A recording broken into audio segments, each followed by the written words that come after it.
Hello friends, இன்றைக்கி நம்ம standard 10 English book பார்க்கலாம். இங்கிலீஷ் புக்கில் யூனிட் 1 அதில் ப்ரோஸ் மட்டும் இந்த வீடியோவில் பார்க்கலாம். பிகாஸ் 10th ஸ்டாண்டர்ட்னால இம்பார்ட்டண்ட் அப்படிங்கிறதுனால நான் ஒவ்வொரு லெசனையுமே நல்லா டீட்டெயிலாகவே எக்ஸ்பிளைன் பண்ணுறேன் with exercises and grammar portions.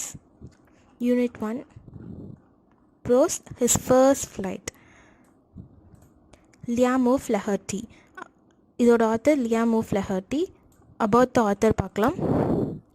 Liam O'Flaherty was an Irish novelist and short story writer and a major figure in the Irish literary renaissance.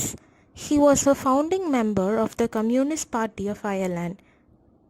A native Irish speaker from the Gaelic tract, O'Flaherty wrote almost exclusively in English except for a small number of short stories in the Irish language.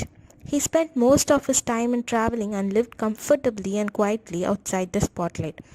இந்த about the ஆத்தரில் important அப்படின்னா இவர் ஒரு Irish novelist and short story writer. And இன்னொன்று என்னென்னா இவர் முக்கால்வாசி இங்கிலீஷில் தான் எழுதியிருக்காரு அண்ட் ரொம்ப கொஞ்சமாக அவரோட நேட்டிவ் லாங்குவேஜ் ஐரிஷில் ஷார்ட் ஸ்டோரிஸ் எழுதியிருக்காரு. இவ்வளோ தான் important something to be known about the author. இவ்வளோ தான் லியாம் ஓ ஃப்ளஹர்ட்டி பற்றி. அவ்வளோ இம்பார்ட்டண்ட்னா கேட்க மாட்டாங்க. ஓகே, நம்ம ப்ரோஸ்குள்ளே போயிடலாம்.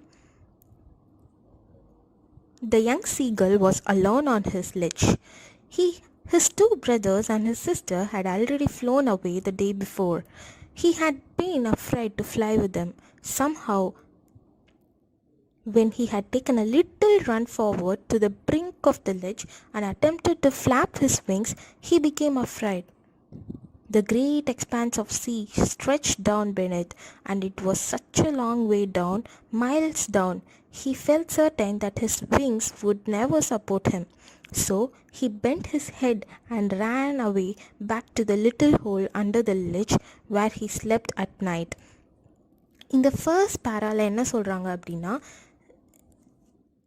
லெட்ஜ் அப்படின்னா ஒரு சப்போஸ் நம்ம பால்கனி இருக்கு இல்லைங்களா, அந்த விண்டோ சில்க்கு பக்கத்தில் ஒரு எக்ஸ்டென்ஷன் மாதிரி இருக்கும்ல, ஹரிசாண்டலாக ஒரு திட்டு மாதிரி, அதுதான் லெட்ஜ் அப்படின்னு சொல்கிறாங்க. ஸோ இந்த ஏரியாவில் இந்த இதில் மவுண்டெயினோட எக்ஸ்டென்ஷன் இங்கே இருக்கு இல்லைங்க, மவுண்டெயினோட எக்ஸ்டென்ஷன் இந்த மாதிரி வி ஷேப், இதுதான் லெட்ஜ் அப்படின்னு சொல்கிறாங்க. இதில் என்ன சொல்கிறாங்கன்னா, அந்த குட்டி கடற்பறவை அந்த லெட்ஜில் தனியாக உட்காந்துட்ருக்கு. அதோட 2 அண்ணாவும் ஒரு தங்கச்சியும் முன்னாடி நாளே பறந்து போயிட்டாங்க. அது மட்டும்தான் தனியாக உட்காந்துருக்கு. இது மட்டும் ஏன் இங்கே இருக்குது அப்படின்னா, இதுக்கு ரொம்ப பயமாக இருக்குது பறக்கிறதுக்கு. somehow when இதுக்கு ரொம்ப afraid to fly with them, ரொம்ப பயமாக இருந்ததுனால இது மட்டும் பின்னாடியே இங்கே உட்காந்துட்ருக்கு.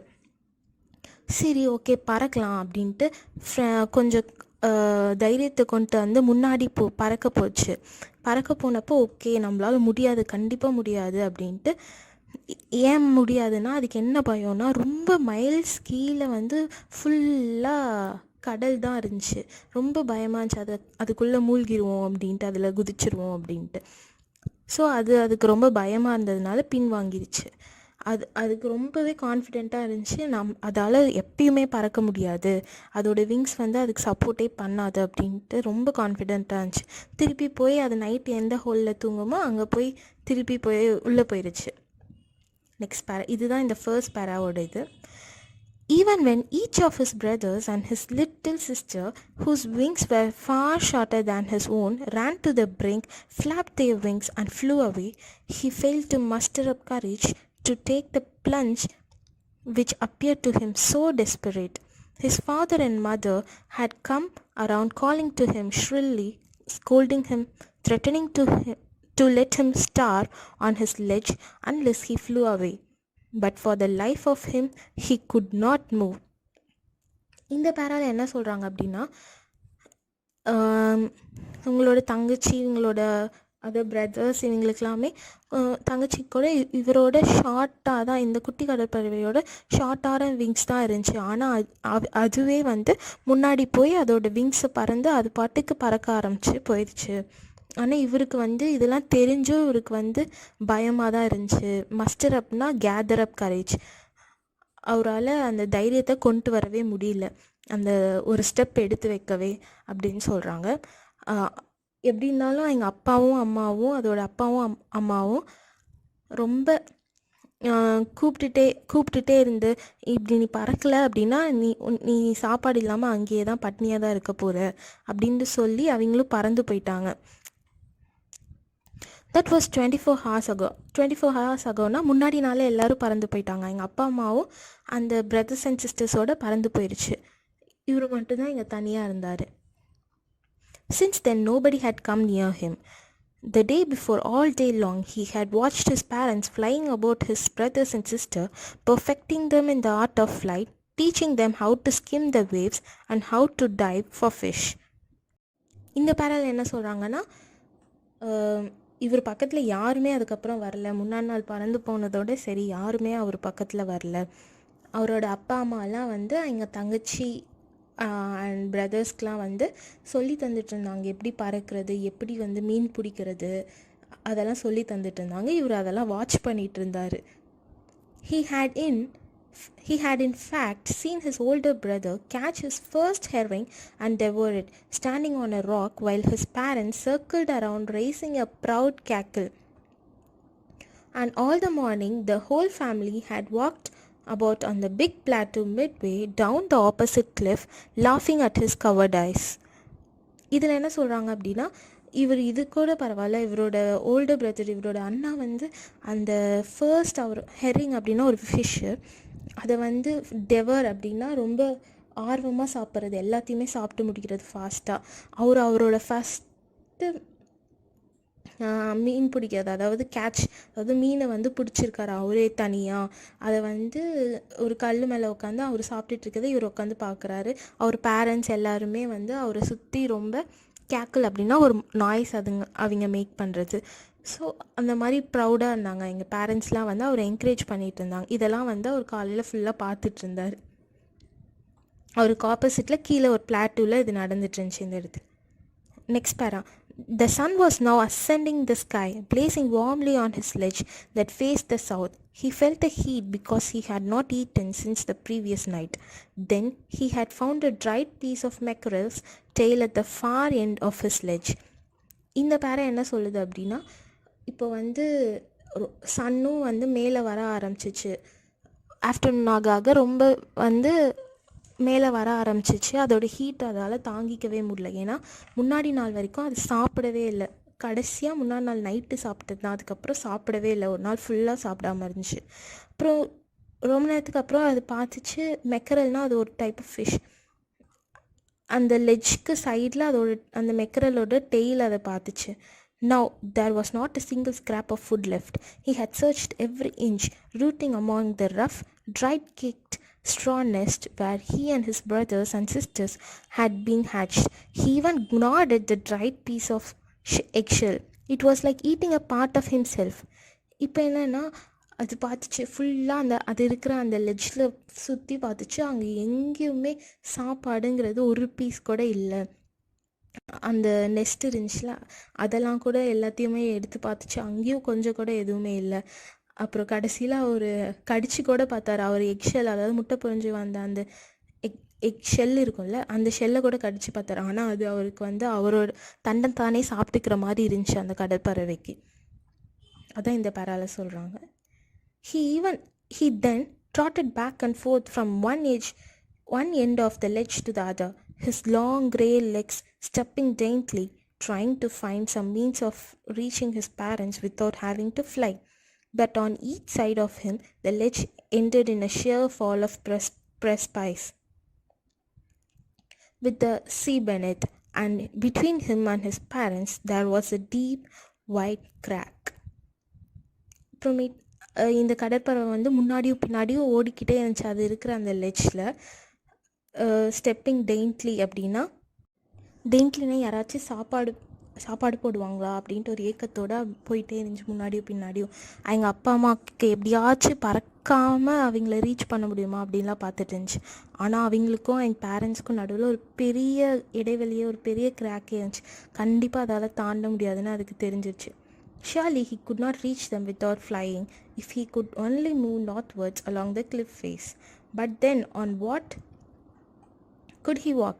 There was no ledge, and he was not a fly, and above him he could see nothing. The precipice was sure, and the top of it was perhaps further away than the sea beneath him. அவர் முன்னாடி பின்னாடி ஓடிட்டு எங்கள் அப்பா அம்மாவை reach பண்ண முடியுமா அப்படின்னு பார்த்து என்னென்ன வழி இருக்கும் அப்படின்னு பார்க்குறாரு. அவருக்கு ஒரு வழி கூட கிடைக்கல. கண்டிப்பாக போக முடியாது அப்படின்ட்டு அவருக்கு கன்ஃபார்மாக தெரிஞ்சிருச்சு இப்போ. He stepped slowly out of the brink of the ledge, and standing on one leg with the other leg hidden under his wing, he closed one eye and the other pretended to be falling asleep. Still they took no notice of him. He saw his two brothers and his sister lying on the plateau dozing, with their heads sunk into their necks. His father was preening the feathers on his white back. Only his mother was looking at him. இந்த பேரல என்ன சொல்கிறாங்க அப்படின்னா, இவர் நிறைய try பண்ணிச்சு இந்த குட்டி கடற்பறவை எப்படியாச்சும் அப்பா அம்மா நம்மளே பார்ப்பாங்களா, சாப்பாடு கொடுப்பாங்களா அப்படின்ட்டு என்னென்னமோ பண்ணுச்சு. லைக் அப்படியே ஒரு காலை மட்டும் நீட்டிக்கிட்டு இன்னொரு காலை இது பண்ணி தூங்குற மாதிரி, ஒரு ஐ மட்டும் க்ளோஸ் பண்ணி அந்த மாதிரிலாம் பார்த்துட்டு இருந்துச்சு. அப்புறம் பார்த்தா எங்கள் டூ பிரதர்ஸ் அண்ட் சிஸ்டர் எல்லாருமே தூங்கிட்டு இருந்தாங்க. எங்கள் அப்பா ப்ரீனிங் அப்படின்னா பறவைலாம் அதோட பீக்கை வச்சு அது ஃபெதர்ஸ் எல்லாம் க்ளீன் பண்ணும்ல, அதான் ப்ரீனிங் அப்படின்னு சொல்லுவாங்க. அந்த மாதிரி பண்ணிகிட்டு இருந்தார். எங்கள் அம்மா மட்டும்தான் அவரை பார்த்துக்கிட்டே இருந்தாங்க. She was standing on a little high hump on a plateau, her white breast thrust forward. Now and again she tore at a piece of fish that lay at her feet, and then scraped each side of her back on the rock. The sight of the food maddened him. How he loved to tear food that way, scraping his beak now and again to wet it. He uttered a low cackle. His mother cackled too and looked at him. இந்த பேரா என்ன சொல்லுது அப்படின்னா, எங்கள் அம்மா எப்படி நின்றுட்டு இருந்தாங்க அப்படின்னு சொல்கிறாங்க. எங்கள் அம்மாவை டிஸ்கிரைப் பண்ணுறாங்க இந்த இதில். அதுக்கப்புறம் நெக்ஸ்ட்டு எங்கள் அம்மா என்னென்ன ஃபிஷ் பக்கத்தில் கிடக்குதோ அதெல்லாம் கடித்து சாப்பிட்டுட்டு இருந்துச்சு. அவருக்கும் ஏக்கமாக இருந்துச்சு, நானும் இப்படிலாம் இருந்துச்சுன்னா எப்படி சாப்பிடுவேன், எனக்கு அது ரொம்ப பிடிக்குமே, அந்த மாதிரி பார்த்துட்டு இருந்தார். அப்புறம் ஏதோ லைட்டாக கேக்கிள் சவுண்ட் அந்த மாதிரி சவுண்ட் கொடுத்தாரு. எங்கள் அம்மாவும் திருப்பி அதே மாதிரி சவுண்ட் அவருக்கு கொடுத்தாரு. "Ga, ga, ga," he cried, begging her to bring him over some food. "Gaw, lo, gaw," she screamed back mockingly. Mockingly-na tease பண்ணுற மாதிரி, கலாய்க்கிற மாதிரி. But he kept calling plaintively, and after a minute or so he uttered a joyful scream. His mother had picked up a piece of fish and was flying across to him with it. He leaned out eagerly, tapping the rock with his feet, trying to get nearer to her as she flew across. But when she was just opposite to him, abreast of the ledge, she halted, her legs hanging limp, her wings motionless, the piece of fish in her beak almost within reach of his beak. இவர் கூப்பிட்டுட்டே இருக்கார் இவங்க அம்மாவை. அப்புறமேட் கொஞ்ச நேரத்துக்கு அப்புறம் அவர் ரொம்ப ஜாய்ஃபுல்லாக scream கொடுக்குறாரு, ஹாப்பியாக ஒரு கத்துறாரு. ஏன் அப்படின்னா எங்கள் அம்மா ஒரு மீனை பிடிச்சிட்டு அவர் சைடு பறந்து வந்துட்டுருக்காங்க. அவரும் போய் அதை வாங்கலாம் அப்படின்ட்டு முன்னாடி போகும்போது எங்கள் அம்மா கரெக்டாக பக்கத்தில் ஒரு பீக்கு பக்கத்தில் அந்த ஃபிஷ் வரும்போது அப்படியே ஸ்டாப் பண்ணிட்டு பக்கத்தில் போகாமல் அப்படியே நின்றுட்டாங்க. அப்புறம் he waited a moment in surprise, wondering why she did not come nearer, and then maddened by anger he dived at the fish. With a loud scream he fell outwards and downwards into space. His mother had swooped upwards and he passed beneath her, and he heard the swish of her wings. ஒரு பாட்டுக்கு செம்ம கோவம் வந்துச்சு. என்ன இவங்க கொடுக்காம இருக்காங்கன்னு செம்ம கோவம் முன்னாடி ஓடி போயிடுச்சு இந்த குட்டி பறவை. அப்புறம் கொஞ்ச நேரத்துக்கு அப்புறம் தான் தெரிஞ்சது இவர் குதிச்சிட்டாரு, இந்த குதிச்சிருச்சு, கீழே ஒன்றுமே இல்லை, நம்ம நடு ஸ்பேஸில் இருக்கோம், எந்த சப்போர்ட்டும் இல்லாமல் அப்படின்ட்டு. எங்கள் அம்மா சடனாக பறக்க ஆரம்பித்தா அதோட விங்ஸை நல்லா இது பண்ணி பறக்க ஆரம்பித்தோடனே அப்போ தான் அவருக்கு ரியலைஸ் ஆச்சு குதிச்சிட்டோம் அப்படின்ட்டு. Then a monstrous terror seized him and his heart stood still. He could hear nothing, but it only lasted a moment. The next moment he felt his wings spread outwards. The wind rushed against his breast feathers, then under his stomach and against his wings. He could feel the tips of his wings cutting through the air. சட்டனாக அவருக்கு இவ்வளோ பயம் வந்துச்சு, என்னடா இது இப்படி ஆயிடுச்சு அப்படின்னு. அப்புறம் அதெல்லாம் வந்து ஜஸ்ட் ஒரு செகண்ட் தான் அந்த பயமே இருந்துச்சு. அதுக்கப்புறம் அவரோட விங்ஸ் தானே ஸ்ப்ரெட் ஆகி அவர் பாட்டுக்கு பறக்க ஆரம்பிச்சிட்டாரு. He was not falling headlong now. He was soaring gradually downwards and outwards. He was no longer afraid. He just felt a bit dizzy. Then he flapped his wings once and he soared upwards. இப்போ வந்து அவருக்கு பயமே இல்லை. இப்போ டோட்டலாக வந்து மேலேயும் கீழேயும் அவர் பறக்க ஆரம்பிச்சிச்சு அந்த பறவை.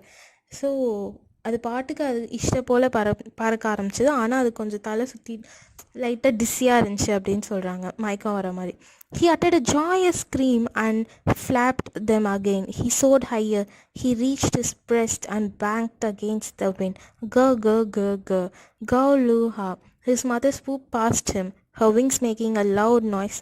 He answered her with another scream. Then his father flew over him, screaming. Then he saw his two brothers and sister flying around him and diving. இப்போ அவருக்கு ரொம்பவே சந்தோஷமாயிடுச்சு, என்னாலையும் பறக்க முடியும் அப்படின்ட்டு. இவங்களாம் சவுண்ட் மேக் பண்ணி அங்கே ஃபேமிலியாக அவரை சுற்றி பறந்து சந்தோஷமாக இருக்காங்க. Then he completely forgot that he had not always been able to fly and commenced to dive and soar, shrieking shrilly. Shriekingனா அது கீச் கீச்னா ஹை பிச் வாய்ஸ் கொடுக்கும்ல பறவைலாம், அதுதான் ஷ்ரீக்கிங் ஷ்ரில்லி அப்படின்னு சொல்லுவாங்க. அவர் இப்போ டோட்டலாக மறந்துட்டார். அவர் ஒரு கற்பனையில் இருந்தார்ல, என்னால் இனிமேல் எப்பயுமே பறக்கவே முடியாது அப்படிங்கிறத மறந்துட்டு அவர் பாட்டுக்கு ரொம்ப ஹாப்பியாக மேலேயும் கீழேயும் பறக்க ஆரம்பிச்சிச்சு. He was near the sea now, flying straight over it, facing out over the ocean. He saw a vast green sea beneath him, with little ridges moving over it. He turned his beak sideways and crowed amusedly. His parents and his brothers and sisters had landed on the green floor in front of him. They were beckoning on him, calling shrilly. He dropped his leg to stand on the green sea. His leg sank into it. He screamed with fright and attempted to rise again, flapping his wings, but he was tired and weak with hunger, and he could not rise, exhausted by the strange exercise. His feet sank into the green sea, and then his belly touched it, and he sank no further. இது என்ன சொல்லுது அப்படின்னா, இப்போ வந்து அவர் சீக்கு பக்கத்தில் பறக்க ஆரம்பிச்சிட்டார். டோட்டலாக இவர் பறக்க ஆரம்பித்தோடனே இவர் பிரதர் சிஸ்டர் எல்லோரும் வந்து அந்த சீல வந்து அவங்க காலை வச்சு அதில் ஃப்ளோட் பண்ண மாதிரி ஆரம்பித்தோடனே இவருக்கு வந்து அவரும் அவர் காலை வந்து அவரையும் வைக்க சொல்லியிருக்காங்க, குட்டிக்கார பறவையும் வைக்க சொல்லியிருக்காங்க. அது வச்சோடனே அதோட கால்லாம் மூழ்க ஆரம்பித்தோடனே அதுக்கு ரொம்ப பயம் வந்துருச்சு, என்னடா மூழ்கிறோம் அப்படின்ட்டு. அதுக்கப்புறம் விங்ஸ்லாம் வந்து ஃப்ளாப் பண்ணி மேலே போகலாம் அப்படின்னு பார்க்கும்போது அவருக்கு ஏற்கனவே ரொம்ப பசினால அவருக்கு எனர்ஜியே இல்லை டோட்டலாக. அப்புறம் ஒரு ஃபீட் அதாவது கால் மூழ்க ஆரம்பித்தோடனே அப்புறம் அவரோட வயிறு அந்த பகுதி பெல்லி அந்த வயிறு பகுதி வந்து அந்த தண்ணியை டச் பண்ணோடனே அவர் அதுக்கு மேலே மூழ்கவே இல்லை. He was floating on it, and around him his family was screaming, praising him, and their beaks were offering him scraps of dogfish. இப்போ அவர் கடலில் வந்து ஃப்ளோட் பண்ணிகிட்டு இருந்தாங்க அந்த வாட்டரில். அப்போது எங்கள் ஃபேமிலி எல்லாருமே ரொம்ப சந்தோஷப்பட்டு அவருக்கு வந்து மீன்லாம் பிடிச்சி தந்தாங்க. He made his first flight. இதுதான் இவரோட ஃபர்ஸ்ட் ஃப்ளைட். ஃப்ளைட்னா ஃப்ளையிங். இவ்வளோதான் pros. Ledge, a narrow shelf that juts out from a vertical surface. Shrilly, producing a high-pitched and piercing voice or sound. Herring, a long silver fish that swims in large groups in the sea. Devour, to eat something eagerly and in large amounts so that nothing is left. Cackle, a sharp broken noise or cry of a hen, goose or seagull. Mackerel, a sea fish with a strong taste often used as a food. Gnaw, a bite or chew something repeatedly. இந்த gnaw வந்து அவரோட egg ஷெல்லியே கடிச்சு சாப்பிட்டாரு அப்படின்னு சொல்லுவாங்களா, அங்கே use பண்ண word. Trot, to run at a moderate pace with short steps. ட்ராட்னா அந்த இதுலேயே அந்த குட்டி கடற்பறவை ஓடிக்கிட்டே இருந்துச்சுன்னா அந்த லெட்ச்லேயே, அதை தான் ட்ராட் அப்படின்னு சொல்லுவாங்க. ப்ரெசிபிஸ், a very steep side of a cliff or a mountain. steep side அப்படின்னா லைக் வி ஷேப்ட் எப்படி இருக்கும் அப்படின்னா இந்த மாதிரி இந்த எண்ட்ஸ் வந்து ரொம்பவே ஷார்ப்பாக இருக்கும், லைக் ட்ரையாங்கிள் மாதிரி இருக்கும். wet to sharpen, preening cleaning the feathers. எங்கள் அப்பா க்ளீன் பண்ணிட்டு இருந்துச்சுல அது சொல்கிறாங்க. plaintively sadly calling in a sad way, அது எங்கள் அம்மாவை எப்படி கூப்பிட்டுச்சு plaintively. swoop to move very quickly and easily through the air. beckoning make a gesture with the hand or head to encourage someone to approach or follow. அதோட தம்பி அக்கா அதோட brothers and sisters எல்லாருமே அதை என்கரேஜ் பண்ணி இது பண்ணாங்கல்ல, அதுதான் beckoning அப்படின்னு சொல்கிறாங்க. Next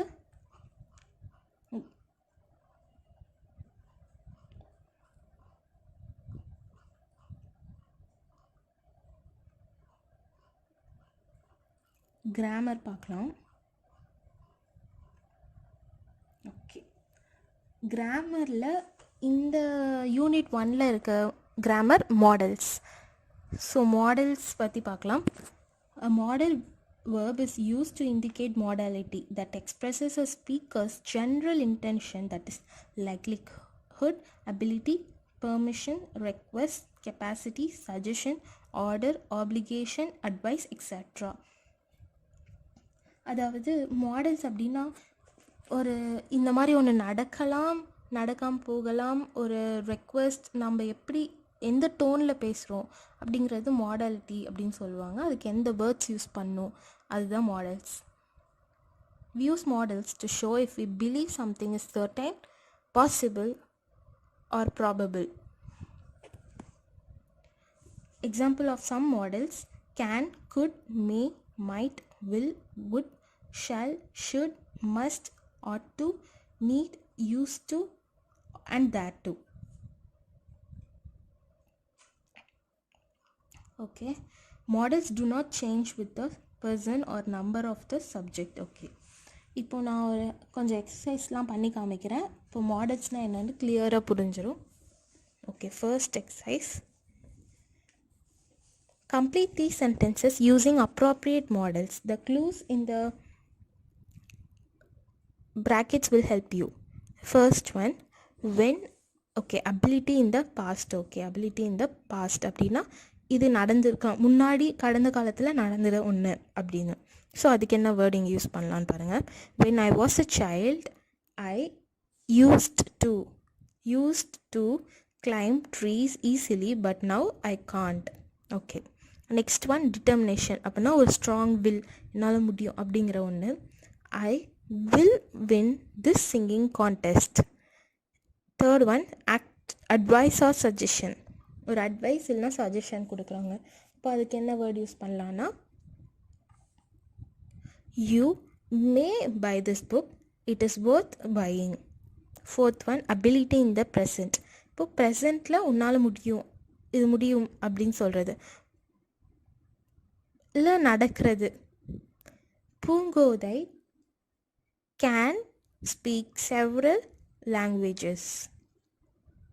next one I promise ஒரு promise. I swear I won't tell lies again. Next, past habit, முன்னாடி இருந்த ஒரு habit. My father used to play badminton in the evenings when he was at college. Seventh one, command or order.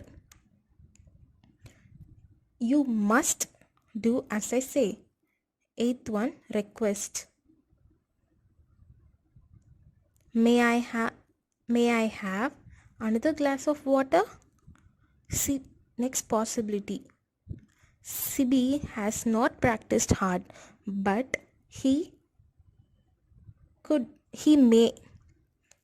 may win the race. He may win the race. 10th one, duty. Okay, we should preserve our natural resources. Okay. Exercise B. Rewrite the following sentences by rectifying the errors in the use of models. First one, would I have your autograph? வராது. May I have your autograph? I can be 15 next April. வராது. I will be 16 next April. Next, take an umbrella. It should rain later. should வராது. shouldக்கு பதிலாக might வரும். அதாவது take an umbrella, it might rain later. Fourth one, the magistrate ordered that he might pay the fine. Might வராது, he should, because இது ஒரு order, அதனால should வரும். Make me a cup of tea. Shall you வராது, will you அது வரும். You must speak politely to elders. You may speak வராது, you must speak வரும். You will get your teeth cleaned at least once a year. You should get your teeth cleaned at least once a year. We could grow vegetables in our kitchen garden, but we don't do it now. We used to, because it is activity in the pastல முன்னாடி நடந்த ஒரு செயல். So அதனால we used to grow vegetables in our kitchen garden, but we don't do it now. Ninth one, must I get your jacket? The weather is cold. Should I get your jacket? The weather is cold. இதான் correct. Should I வரும். Could the train be on time? Would the train be on time? இதான் வரும். Next exercise. Read the dialogue and fill in the blanks with suitable models. Dad சொல்றாங்க, can we go out for dinner tonight? Yes, Dad. We can go to a restaurant where I could have some ice cream. Okay, then I will be home by 7 p.m. Mom and you should be ready by then. Sure, we will. My friend told me that there is a magic show nearby. Can you please take us there? We may not have time to go for the magic show, I suppose. If we have enough time left, we may plan. By the way, should we inform our gatekeeper about our outing? Yes, we should, so that he could be aware we aren't at home. Should I call up Mom and tell her about our plan today? Yes, you must to. Sorry, yes, you have to. Have வருங்க. You have to, otherwise he might be in trouble. We might be in trouble when she returns home. By the time you come home in the evening, we will be waiting for you. Hope you won't be late. Bye. Okay, இவ்வளோதான் models பற்றி. That's it. இந்த இது ஃபுல்லாக முடிஞ்சது. Next நான் அடுத்த வீடியோவில் poem போடுறேன். இந்த யூனிட்டில் இருக்க போயம் வந்து memory poem. Okay, hope it was useful. Thank you.